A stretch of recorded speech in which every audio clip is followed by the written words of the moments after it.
ابدأ بتحضير 600 غرام من العجين المورق. ضع صحناً في وسط العجين، واقطع الأطراف على شكل شرائط بعرض الإصبع، ثم اثني الشرائط نحو الداخل بطريقة تشبه الضفيرة.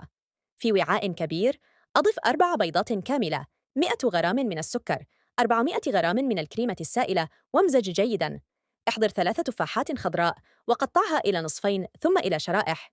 في مقلاة كبيرة، أضف ملعقة صغيرة من الزبدة، ثم أضف التفاح، 50 غراما من العسل، رشة قرفة، وبرش برتقالة واحدة، وقلب الكل لمدة 5 دقائق.